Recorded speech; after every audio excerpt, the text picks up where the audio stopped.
Ini di zaman sekarang nih, orang Indonesia lagi diuji, banyak yang nyakitin hatinya Nabi Muhammad SAW. Dengan apa? Dengan mendustakan salah satu cucu mulianya Nabi Muhammad SAW. Kalau masih ada hadir di sini orang yang mendustakan Bani Alawi, tobat antum. Tobat. Aneh udah nyampein sekarang. Karena antum lagi nyakitin Rasulullah. Rasulullah disakitin. Li'annaha Bani Alawi asyajarah al-mubarakah. Bani Alawi ini pohon yang diberkahi. Buktinya apa? Kemanapun beliau pergi, beliau membawa agama jadduh Nabi Muhammad sallallahu alaihi wasallam. Orang man yantasib li ghairi abih falyatabwa maq'adahu minan nar. Siapa orang yang mengaku cucu daripada bukan datoknya, dia penduduk neraka. Masa penduduk neraka bisa mengislamkan orang? Masuk akal apa enggak kira-kira? Kalau orang yang adanya di neraka kira-kira bisa ngislamin orang apa enggak? Berapa juta manusia masuk Islam di bawah bimbingan tuntunan Bani Alawi dengan izin dari Allah Subhanahu wa taala. Jangan anggap aneh Habib, anggap aneh bukan Habib untuk berbicara ini. Li'ajlil mahabbah aquluha. Ana mengatakan karena cinta, mumpung masih hidup, tobat. Memang harus ada verifikasi bagi setiap saja orang yang mengaku keturunan Nabi, dan bahwa tes DNA itu presisi di dalam menentukan dia keturunan garis laki seseorang di masa lalu atau bukan. Assalamualaikum warahmatullahi wabarakatuh. Teman-teman, kita bertemu kembali di channel Cahaya Hidayah. Nah teman-teman, jadi di video kali ini saya akan membagikan video mengenai mantan muhibbin Bapak Lutfi ataupun mantan muhibbin Habib Alawi ya teman-teman. Jadi mantan muhibbin ini sudah mulai sadar, yaitu dengan adanya tesisnya Kiai Imaduddin Al-Bantani, dan merasa bersyukur dengan adanya tesisnya Kiai Imad. Tentunya teman-teman ya, mantan muhibbin ini katanya sudah ditipu sampai puluhan tahun mengenai Habib Alawi ini, yang dimana mereka itu mengaku sebagai zuriat Nabi Shallallahu Alaihi Wasallam. Tapi kenyataannya ketika diteliti oleh Kiai Imaduddin Al-Bantani, mereka itu bukan keturunan Nabi Shallallahu Alaihi Wasallam, melainkan adalah cucu Ubaidillah. Jadi bukan cucu Rasulullah teman-teman. Yang dimana mereka ini kalau berceramah, para habaib ini adalah cucu Nabi, zuriat Nabi, maka kalian harus mencintainya, harus memberi uang. Nah teman-teman, jadi intinya itu seperti itu. Mereka itu ingin dihormati, mereka itu ingin dipuja-puja, ingin dikultuskan. Bahkan ya kurang lebih mereka itu ingin diberi uang ya teman-teman, karena mereka ini kan selalu memalak jamaahnya ataupun memalak muhibbinnya. Itu fakta ya teman-teman. Ada seorang Habib ya Ba'lawi yang datang ke rumah Kiai, lalu kemudian nggak dikasih uang, dipukul Kiai tersebut. Itu adalah cerita dari Bapak Mahfud MD ya teman-teman. Dan itu memang ada kisahnya teman-teman, dan itu nyata. Bahkan ada juga Habib yang meminta ataupun meminjam uang, lalu kemudian nggak dikembalikan juga ada. Nah itu adalah bukti nyata bahwasanya para muhibbin itu sudah mulai sadar dan bercerita atas kelakuan oknum Habib Alawi yang mengatasnamakan zuriat Nabi Shallallahu Alaihi Wasallam. Bahkan yang lebih parah lagi, malah meminta istri mukibbin. Kiai tersebut itu memiliki istri yang cantik kemungkinan ya teman-teman, diminta oleh seorang Habib yang katanya Habib keturunan Nabi, minta istri mukibbin. Kalau inti nggak mengasih, nanti inti nggak dapat syafaat. Jadi mereka itu akan mengancam dengan mengatasnamakan Rasulullah ya teman-teman, mengatasnamakan cucu Nabi. Kalau inti tidak ngasih, nanti inti tidak akan mendapat syafaat. Nah seperti itu ya teman-teman. Nah oke teman-teman, kita langsung saja mari kita simak videonya. Rahmatullah wabarakatuh. Abdurrahman Sen dari Balai Raksa. Terima kasih kepada Kiai Haji Sahal Abdullah. Terima kasih kepada Kiai Haji Imaduddin Al-Bantani. Hari ini saya lega sekali. Setelah puluhan tahun saya menunggu bahwa Habib Rizik bersama Abdurrahman Wahid berbeda. Dan hari ini saya lega, saya pendukung Abdurrahman Wahid, ternyata Habib Rizik hilang. Yang kedua yang duduk di sini, Kiai Imad, muhibbin Habib Lutfi semua. Belum tentu. Nanti dulu, jangan dulu jawab. Sampai bukti di Masjid Balai Raksa ingin kedatangan Habib Lutfi, tidak sampai batunya dibawa ke Palongan, ditandatangani, tanda tangannya masih ada di Masjid Balai Raksa. Itu pertanda bahwa di sini masih muhibbin Habib Lutfi bin Yahya. Kalau hari ini saya nggak tahu. Kemarin. Yang ketiga, saya urut biar cepat 2 menit kan? Yeah. Ya. Yang ketiga, saya sepakat dengan pertanyaan bagaimana dengan kalau saya tidak mengatakan PBNU, saya akan mengatakan dengan Kiai Miftahul Akhyar. 1. Yang kedua dengan pondok pesantren yang ada di Sidogiri. Yang ketiga dengan pondok pesantren yang ada di Jawa Timur, Kediri. Dan bagaimana menyikapi seorang kiai dan anak buahnya yang umatnya ribuan juga masih tetap tidak ke Kiai Imad, juga tidak ke Kiai Habib.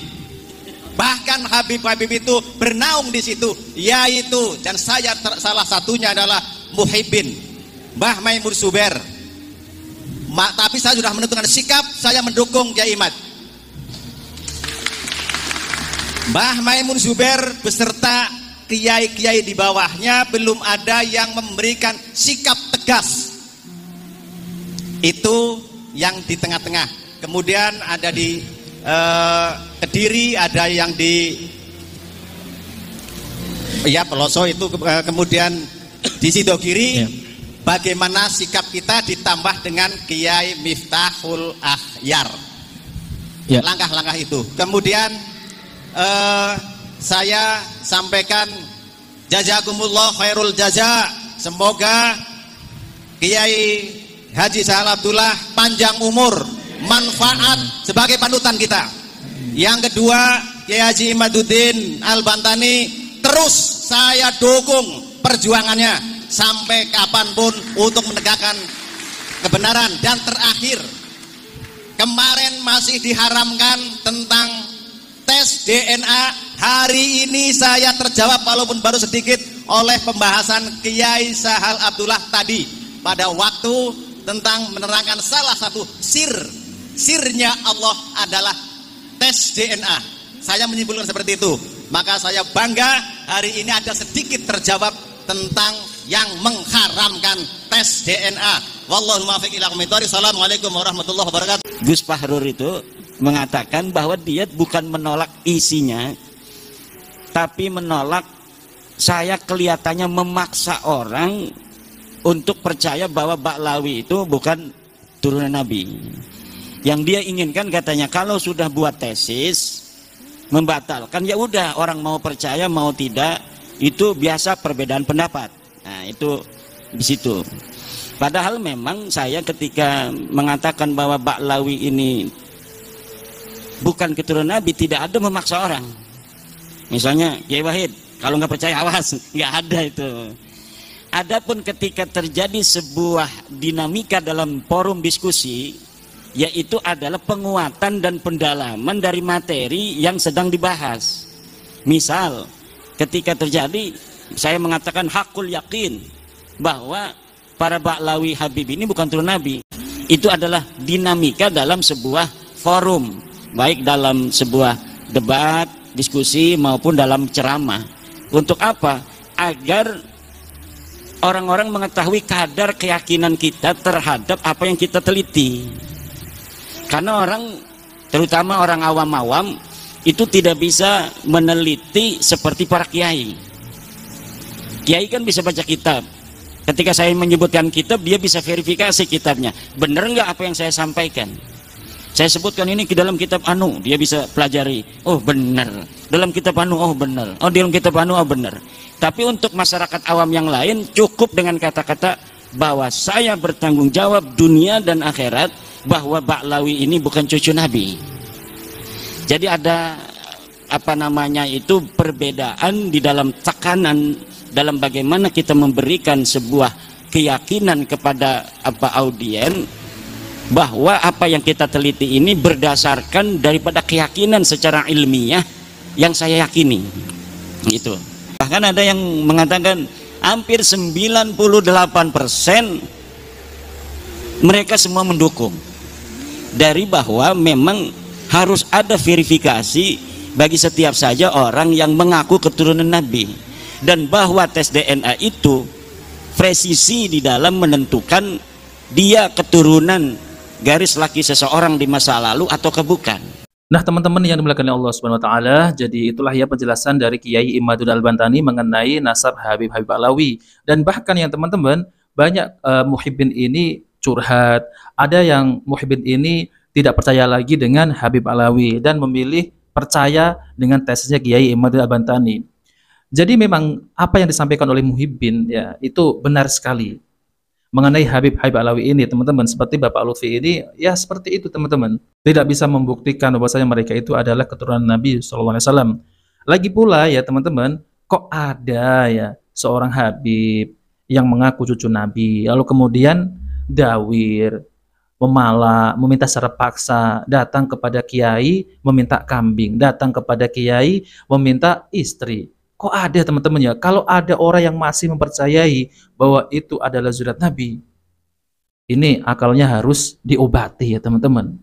Karena apa, teman-teman? Gak mungkin ya keturunan Nabi itu seperti itu, gak mungkin.